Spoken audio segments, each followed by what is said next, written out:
Welcome to Table Talk Friday, your weekly dose of D&D banter between three men in a bedroom. If you like their style, come back every Friday for another upload. Now, back to the boys. Lately, Drew, I have not even realized in the mornings of D&D that we have D&D tonight. And that's how I feel today, where like I'm up, I'm ready to go, I'm raring to play some stuff, but it does not feel like I have a DM tonight. It doesn't, to be fair, it doesn't feel like a D&D day Yeah. to me right now. I'm thrilled and I'm excited that it's coming, but it's like, what is it, 7 o'clock? 7 o'clock sounds so far away. That's like a whole different day, different year maybe. And No, like, it really does feel like 11 that. a.m., bro. Like, Yeah. Come on. Also, super weird. Don't normally record in the mornings, but this is an exclusive morning episode. Oh my goodness, crazy guys! Look at this value you're getting. Holy crap! And the funny thing is, we normally don't record in the morning for us, but they always get it at midnight on a Friday, and so it's not that weird for them. But regardless, I have done a lot of sourcing for my campaign lately, and normally that involves me looking up specific ideas, like, oh, I need this specific kind of map, these specific types of tokens, or who is this person in the D&D world whose name I would like to use. Like in our session now, I had to look up a lot about Auril, the Frost Maiden, because I was like, I don't know anything about this Frost Maiden lady, but I'm going to use her at some point.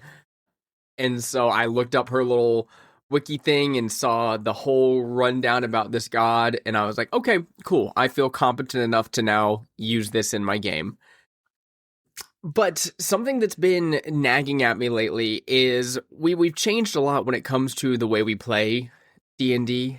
And, before, I think we were so into the D&D news zeitgeist, everything that was going on. I was watching the YouTube videos and the 1D&D stuff before it happened. And then the second the 2024 rulebook dropped, I have not paid attention to anything going on that like a specific YouTuber doesn't talk about. So like a thing that XP to level 3 will talk about, right? Or Ginny D. If they're not talking about it, I have no clue what it is. And there hasn't been any big developments, I feel like, in the last year to 2 years. 2026 now. 2024 is when the rulebook dropped. In the last 2 years, I have heard and looked into nothing when it comes to it. So before the show started, you and I were looking up what the heck is even coming out this year. So why don't you tell me about a couple of things that caught your eye?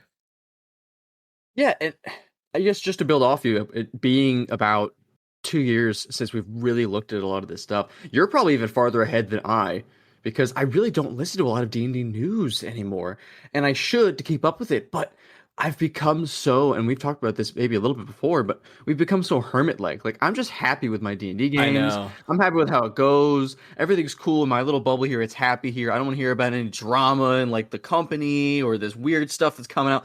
2024 rules that we just don't care about and are not going to implement. It's just, we are happy in our own little bubble. So when we did actually start looking through some of these upcoming books or, sources of information and ideas, resources, a lot of it's kind of bland, I'm going to say. We have like a novel coming out that I see called The Feywild Job, and maybe some people have heard about this. It's some sort of novel released by D&D. It's got a little D&D logo on it. So it's got to be, sanctioned by the D&D high up elite lizard folk people. I don't know. But it just looks like a love story type of novel. It looks like people sitting in the Feywild on a tree. Maybe they're going to have like some sort of love story. I don't know. But like that's not going to improve my D&D experience one bit. I'm not going to sit down and read this D&D book. It's not going to happen. It's not, maybe some people are into it. And by all means, if you like to, sit down and read about D&D lore, maybe that's for you. At our table, this is not going to give us a second out of the eye last year. We got some Ravenloft stuff, which is kind of cool. Now, I have never played Ravenloft. I think everybody else at the table has, except maybe Pat. Yeah, everyone except Patrick has. So me and Pat have not done Ravenloft. I don't know the lore. I know there's, like a big bad involved. I'm not going to spoil anything, right? But apparently it's like, I don't know if it's a remaster or it looks like some sort of expansion for it. Ravenloft: The Horrors Within is what they're calling it. So could be cool. Maybe Seth, you could expand on if that would be fun for you guys, or if that's something that's needed in the DD. No, okay. I Making some faces. the way I feel about it is Curse of Strahd is an amazing campaign. It's a great one to play through. It takes less than 20 sessions to get through the whole thing, and typically, but they've done a number of expansions on the Ravenloft setting in this like demi-plane that you're on basically the entire time.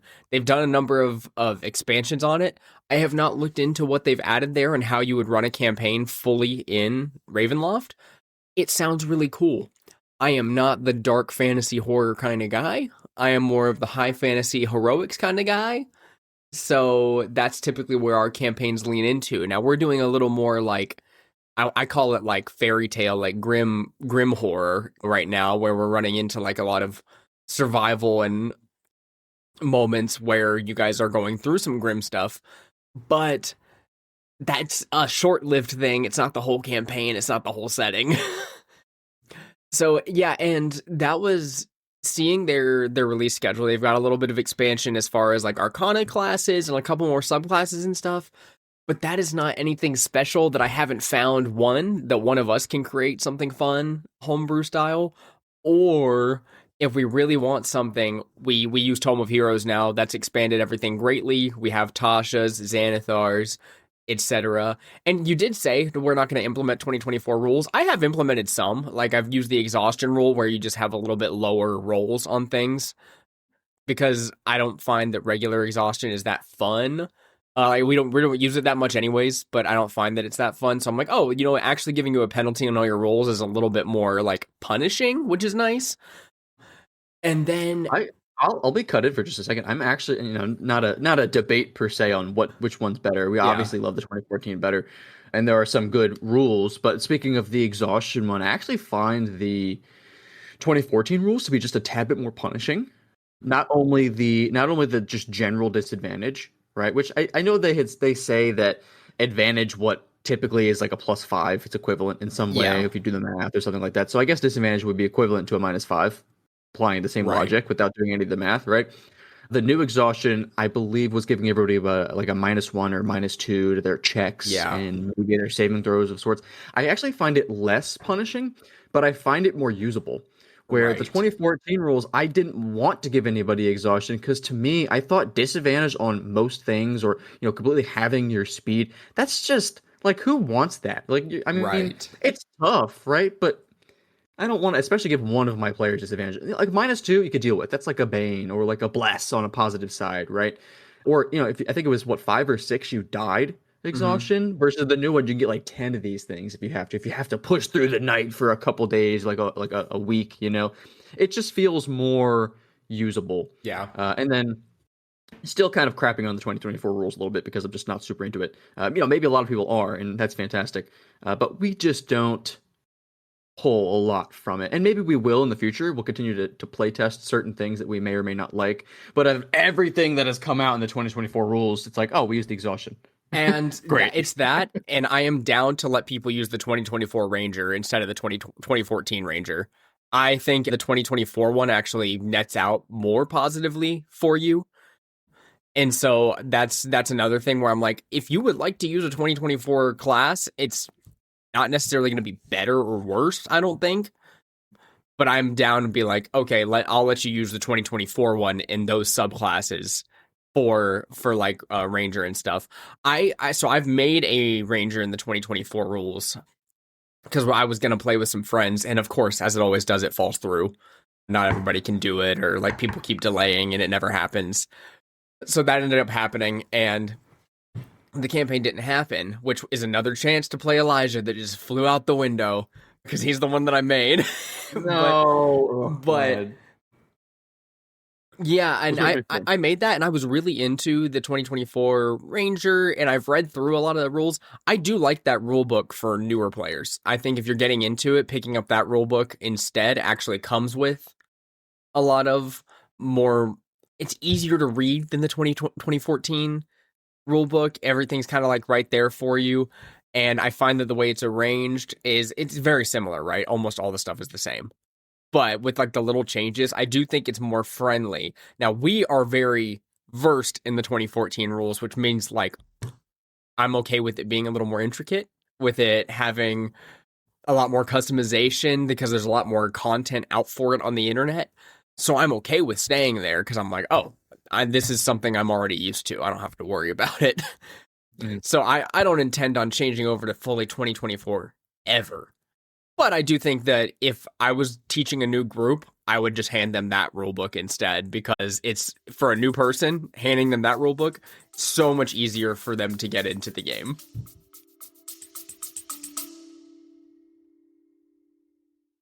We interrupt this regularly scheduled broadcast to tell you about patreon.com/Table Talk Friday, where you can get post shows from the boys every single week. Sometimes they talk about their personal lives, sometimes they talk about gaming, and sometimes the conversation just continues where it left off. So go check out patreon.com/Table Talk Friday now. See, on the contrary, I would not want to hand a new player the 2024 rules for the sole reason that I find, I'm gonna make a comparison. We were talking, I think, in the post show yesterday about me playing Smite. Okay. Yeah. And you've played Smite before. A new player jumping into Smite, what the heck is going on? Yeah. Bro. I don't understand. Any of this works. There's builds. How does this work? I'm hitting buy on these things and they're not buying them. What's happening? I tried to buy this thing and it gives me 2 other things I didn't ask for. Zero clue. I had, of the, maybe the 3 hours I played the first day, it was like 2 hours of it was just me and my party, my friends, just talking about how it worked. It's like, how does this? Okay, and I could do this, but I can't go over there. I'll just die to this tower. Like, how do? There's a lot going on. So to me, in the D&D verse, right? D&D is a very complicated game to get into if you have no friends or anything that they're into it, right? Which obviously you need friends to play, but maybe you start getting it. Maybe you start branching in and doing your reading. If someone new comes to me with a 2024 rulebook and says, kind of explain D&D to me, I don't feel confident that I can. I can tell you how D&D works because I'm so well versed in 2014 versus 2024, even though it's probably very similar and I'll probably get the vibe. There's probably a lot of little abilities or little min-max options or feats that I don't know about that I can't explain to them those options, right? Let's say a new player says, hey, I want to be the tankiest tank I could possibly tank. Okay, cool. Yeah, you be a hill dwarf. We'll give you some good constitution. We'll take the tough feat. I don't know if all those things exist in the 2024 rules or not. I don't know which class is more optimized for that type of thing. Right. Maybe barbarians aren't as tanky. Maybe there's a super tanky random sorcerer that has like abjuration med. I have no idea. I don't know. I couldn't make a recommendation of a good subclass or a good race or a good blah blah blah because I'm not as well versed. So just based off of my own experience, I would want them to start 2014 because and you maybe can help them better. Because I could help. If they're gonna do it on their own, and you're saying, and someone who's not super well versed, if the 2024 rules are easier to read, by all means go for it. I just cannot be that guide for you and walk you through it. Right. Which is tough. And I think you need a guide in D&D. You do. I think you need a buddy, you need a dad, you need a weird uncle that's going to explain all this stuff to you, right? I'll argue with you a little bit in that I think that if you made 1 or 2 characters with some people, you would then be fully versed in the 2024 rules. Like, it wouldn't take you, because you already know D&D super well, if you just read the differences 1 or 2 times, you'd be like, oh, okay, I fully understand this, I can explain it to anybody. That's what I did. Like, I've looked through, I haven't looked through every class at all. I made 1 ranger, and I helped Gabby make a character, and then I helped one other person, like, make a character while we were all in, like, the setting, like, everybody making them in the same room. I helped some people just make their characters, and I feel like I know the 2024 rules pretty well, just off of doing a couple of them. Now, I couldn't spout them off to you right now, because I haven't read the book in months, but I feel like you feel that way now, because you've never looked at it, but if you look at it once or twice, you'll be like, oh, there's some minor differences, here's what they are. Okay. And then you look through the the feats list one time and you go, okay, I understand what all the feats are. I do like things like backgrounds and or races and everything having better features for them. Like having a feat built into a background is pretty cool. Where it's like, hey, I grew up as a chef, so I have the chef feat. I have this, I am this kind of person. I like that those things are already worked into there because backgrounds do not matter in 2014 unless you include a feat that they get to choose with it. Like, I've never, except for as a joke, I've never asked someone what their background is, being like, oh, does anyone move twice as fast in cities because they're an urchin? Mhm. That's the only time it comes up. It never comes up otherwise. But in this case, you'd be like, oh, I am the soldier background, so I have the tough feet or something. I like that there's more flavor towards your background in character creation in there. And I feel like everybody being on the same playing field too, as far as level ups and when they get subclasses and everything is nice.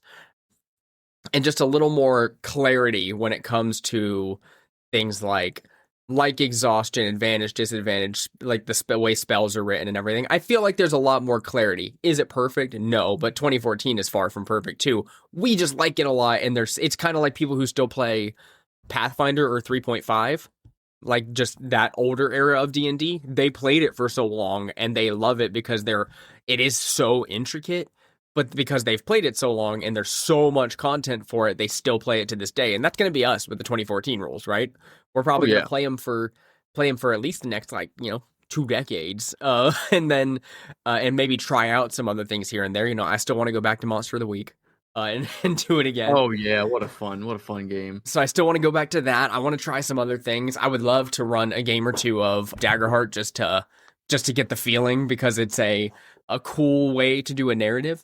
But like you said, the rules are different, and I don't intend to use them.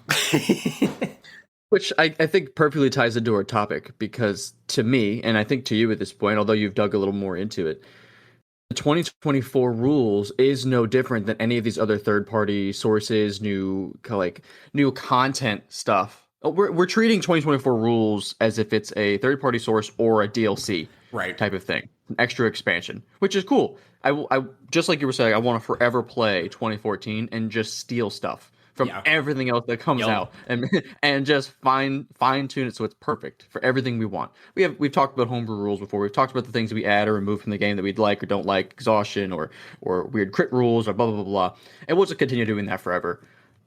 One of the cooler things I did see on the list that we were talking about earlier, there is in September 26th, so we got a couple months on it.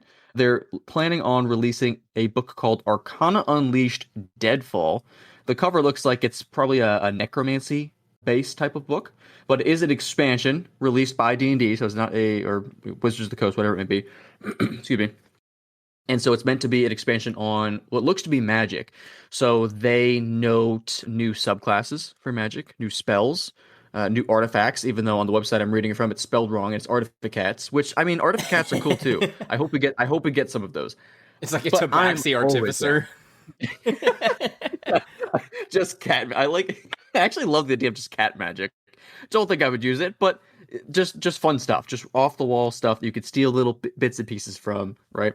But it sounds cool. I'm always down to read through a book like Tome of Heroes, or a book like, I mean, Fizzbands is canonical, right? But a new book that releases a handful of new spells at the very least. Love new spells. Give me stuff that does completely different things than what we're used to. I want something that, I have no idea. It'll heal, but it only heal like broken bones or something. Just something like off the wall. Like, why would that ever come up? I don't know, but I want it to come up, and I want to use that spell. Have you seen the not Tome of Heroes, but Kobold Press also has the giant books of like 1,000 extra spells? No, I haven't seen They that. do. It's like a huge magic expansion, and it's just all new spells for everything. I've looked online and people are like, some of these spells, there's no reason in the world you would ever take it. And then there's some that it's like, that's way more powerful than any of the other spells. Why did you write this? And so that's my fear of introducing that, where I think it's like deep magic or something like that is what they call it. But I thought at one point, I was like, what if I just, bought the PDF of this and said, hey, you guys can use this if you want. The problem is, I don't know which ones are good and which ones are bad and how many of anything's in there, because I would probably have to be like, okay, what's that spell do? And then you tell me, and I go, okay, that's what it does. Yeah, this creature has counterspell now. Counterspell. And I feel like maybe this is probably a lot of work and probably unnecessary, but to me, as primarily a spellcaster, I mean, I've played Rogue, but in 2 of our 3 campaigns, now that we have played or are running, I've done full spellcasters. It's kind of my niche. It's kind of what I like to do. And as someone who's now making an Excel sheet so that I can cast my spells, keep track of them better.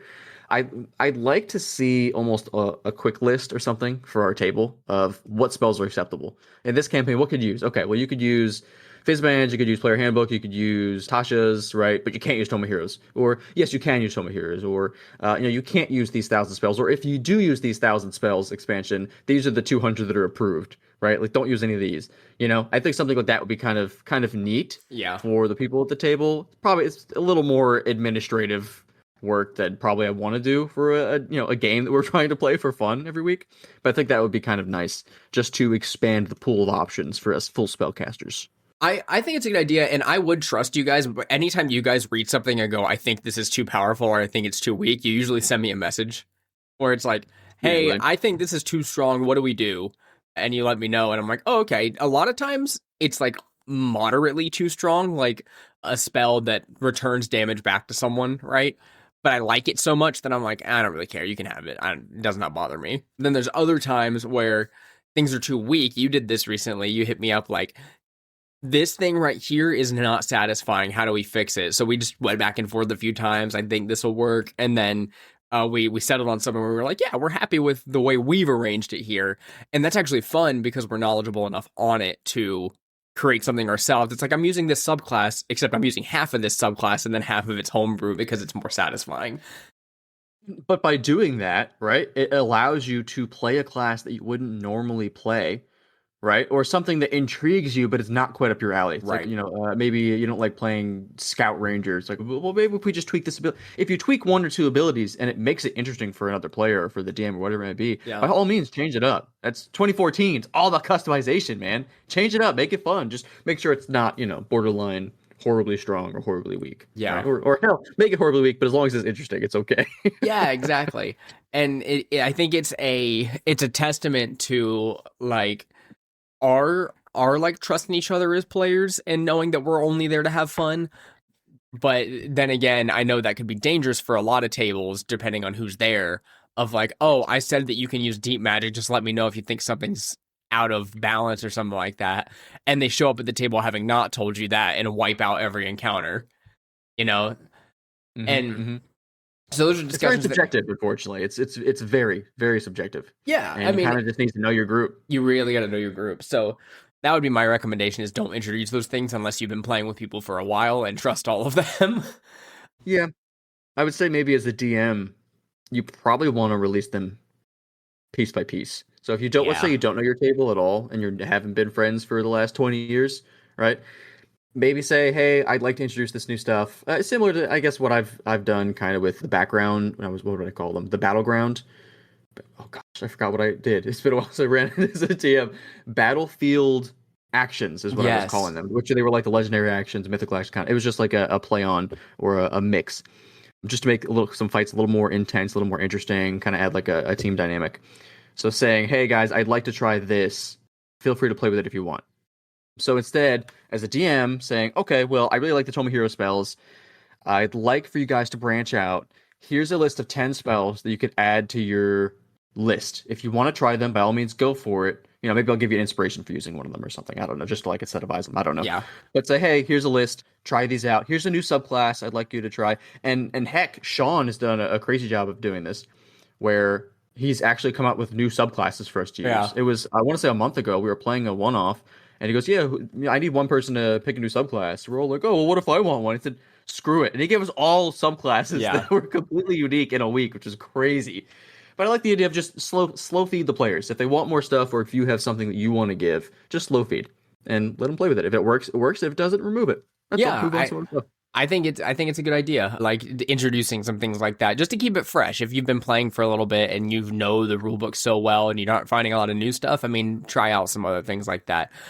Now, something that we haven't talked about or even like discussed with the guys at the table is these rulebooks, like the Hellfire Club, the Stranger Things one, and there's the Rick and Morty one. There's a lot of these like universes beyond. I use that terminology because it's used in Magic the Gathering for anything that's like a third-party IP. So like Ninja Turtles is universes beyond. All of these rulebooks that are coming out that translate 5e, which fans do this all the time, translate 5e to another setting, like completely different setting, not high fantasy. And it's something that has been widely discussed in the community because I don't know if you've noticed, but like when we were playing during and post COVID, like before the 2024 rulebooks dropped, it was like a rules expansion every year, like a setting expansion, campaign maybe, and then all kinds of like material was coming out for 2014, and it was like, oh, I got the new Radiant Citadel book that has 5 quests you can go on for the Radiant Citadel, and it comes with new subclasses, it comes with new races, all of this stuff. And we're not seeing a lot of that. Like you said, there's the Arcana expansion this year, there's the Ravenloft expansion, and there's a couple other little things coming out that are adding like some new like subclasses and stuff. But again, it's not like we're not getting a whole book all about giants or a whole book all about dragons. And it's not every couple months. I mean, I guess it quite literally is like every 4 to 6 months something's coming out. But it's not like, I haven't looked at any of it and gone, oh, that's something that I'm interested in reading. I guess it's always like, oh, I guess I'll just keep writing the thing I'm working on right now anyways. And it's a little bit upsetting, not upsetting, but sad to me, because there was a time when D&D was like super duper exciting to be in. And it doesn't have to be a big, giant, like world-changing thing. We can enjoy it in our own little group. But the expansion from... And maybe it's because Chris Perkins and them like left Wizards of the Coast, so it's not nearly as passionate or something. Because they all went to go work for Darrington Press, I believe, with Critical Role. Oh, I hadn't heard about all of that. I knew some of they're making like Daggerheart content and stuff for them, which is kind of cool.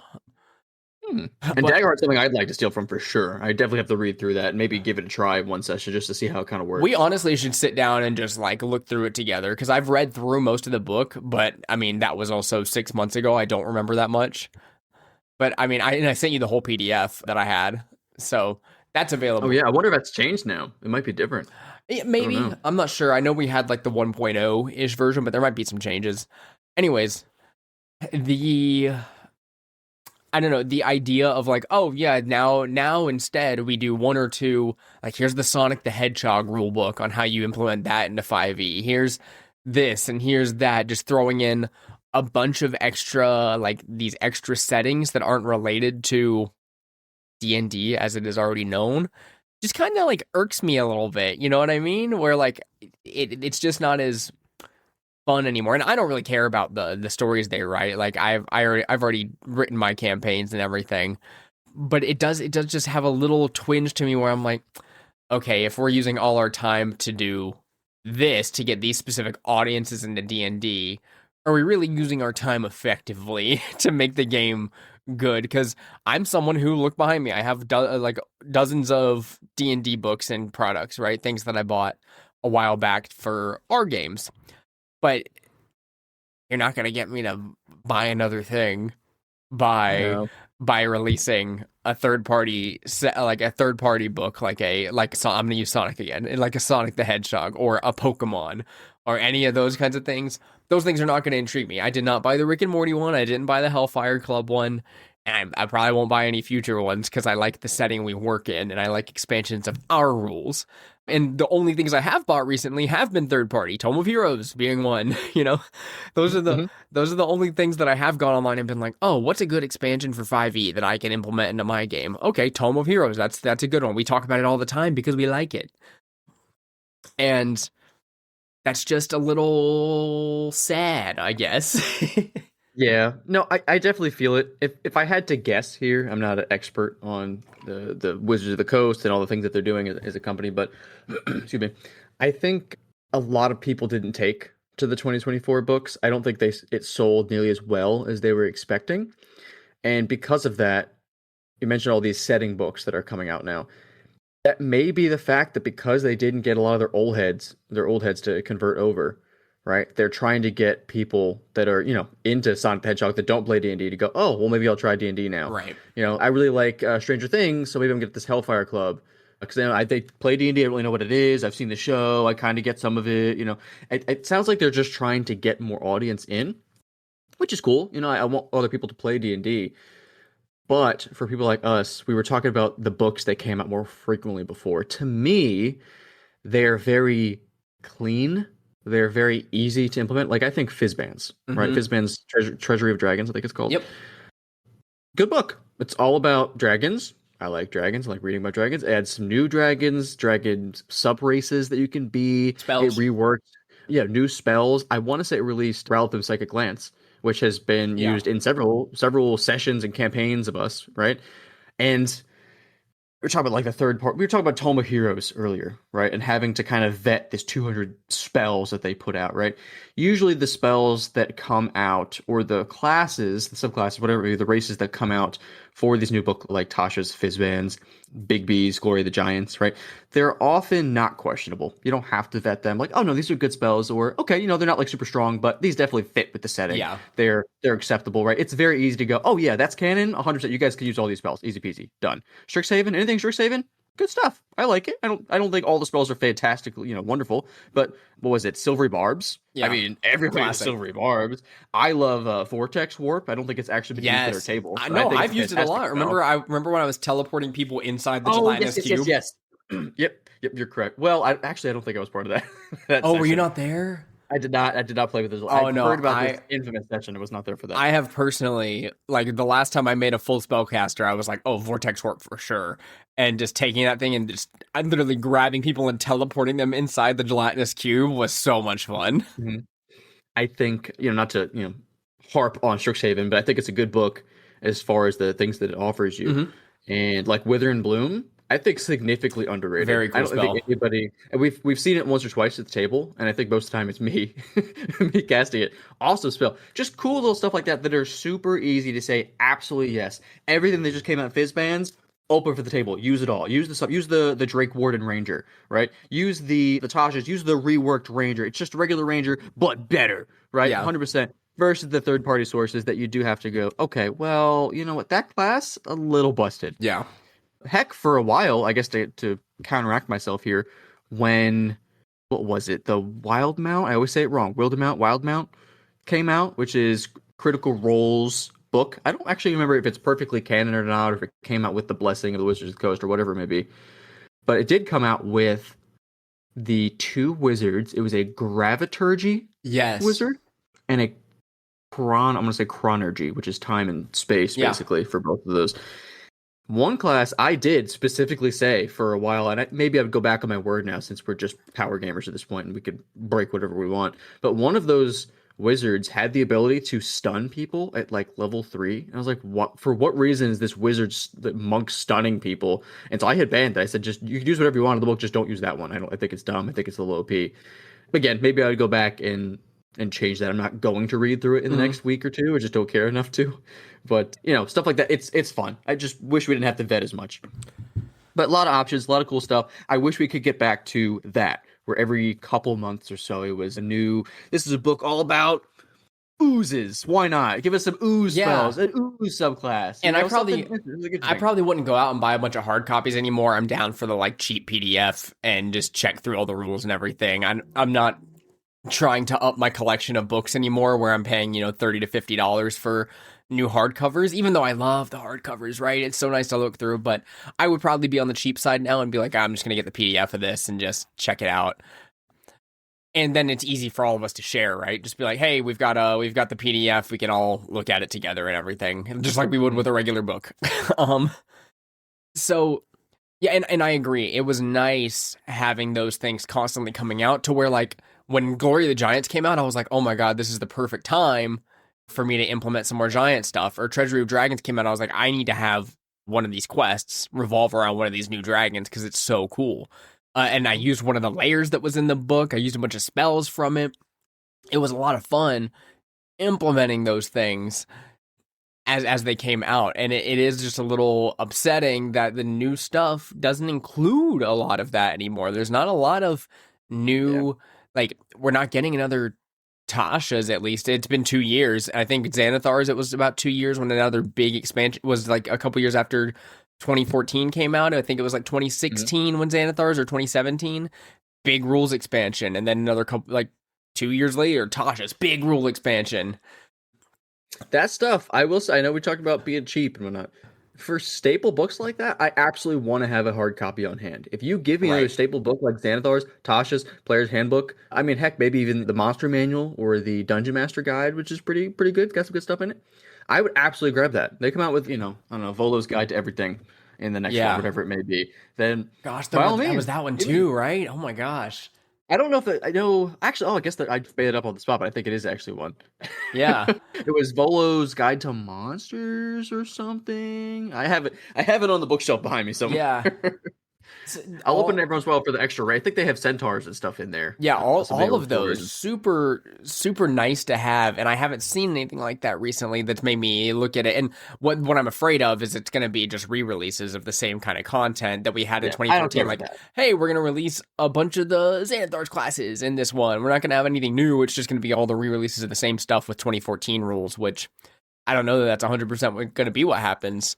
But if it is, you better believe I'm going to look at it and go, no, I don't want the same things again resold to me. I already do that with Nintendo. With Nintendo.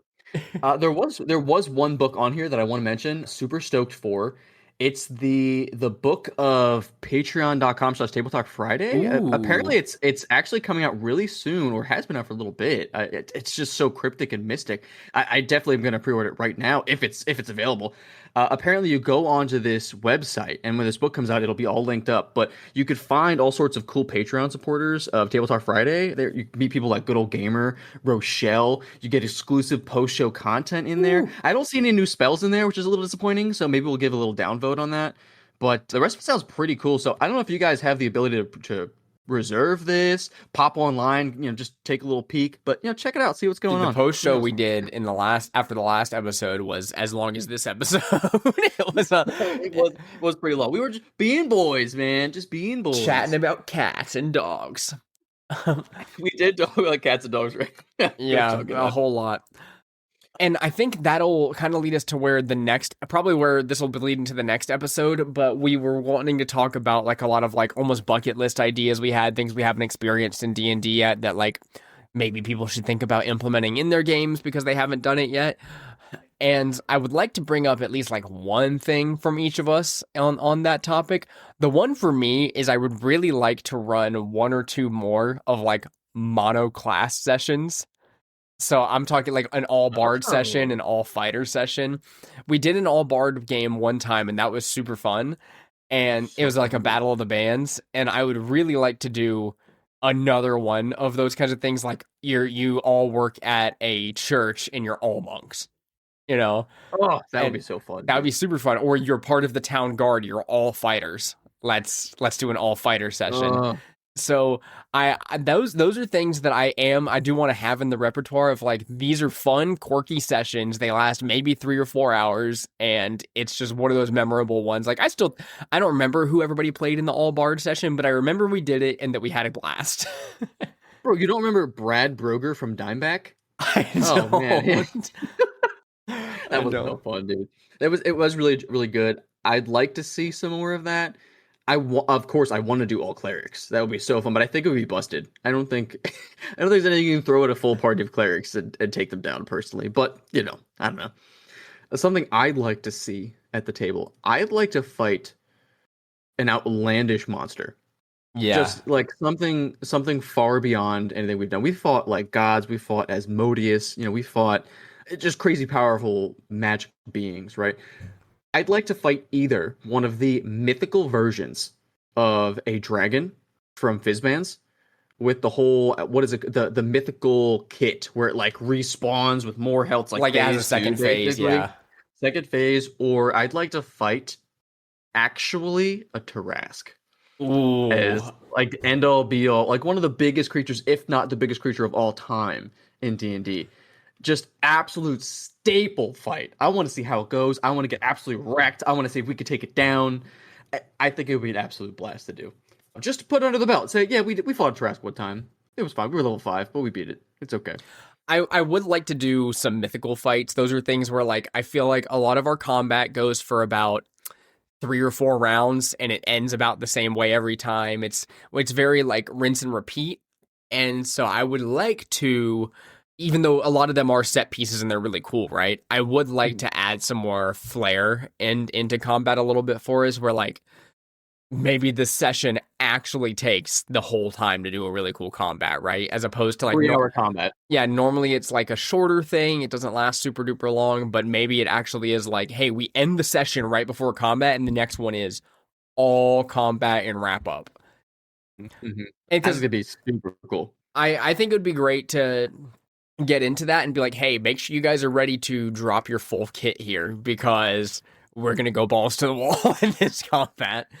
And I think that's better for a little bit higher level, not it doesn't have to be level 20, but I think it's not suited for level 3 adventurers at all. No, absolutely.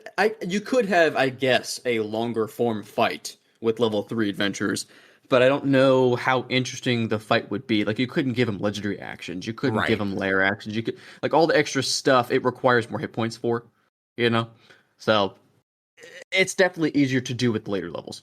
Yeah, absolutely. I definitely wouldn't want to do it like that. I think it needs to be at least level 5 to even have maybe even waiting until you get to like level 10 No, fully agree. to do a longer combat, because even at level 5 you don't have enough hit points to survive for a 3 or 4 hour combat unless you have just tons of players at the table who take a long time. Then it can stretch out. But I agree with you. Mythical combat is definitely something to put on the list of like, these are things we'd like to do. And you guys can come back next week to hear more of Drew and I's discussion on what we would like to see in future games. But thank you so much for listening to this episode of Table Talk Friday. Remember, patreon.com/Table Talk Friday. Send us $5 and listen to our whole catalog of post shows over there. We talk about a lot of fun things every week. And usually it's a little more informal, less formal than what we do here, where we have specific topics we go towards. So if that sounds nice to you, come hang out with us on patreon.com/Table Talk Friday. But with that, I need Mr. Bucket List to take me out. What the hell am I supposed to do for Mr. Bucket List? Mr. Bucket List. Yeah, I'm Mr. Bucket List here. I'm gonna. I got all the things. I want to jump out of a plane, go skydiving, jump off of a bridge with my friends. You know, really just fight all these mythical D&D creatures. Please come back for more legendary creatures like Mr. Bucket List here. Fantastic closure. I think that one was good. That was good. And see you guys in the next one.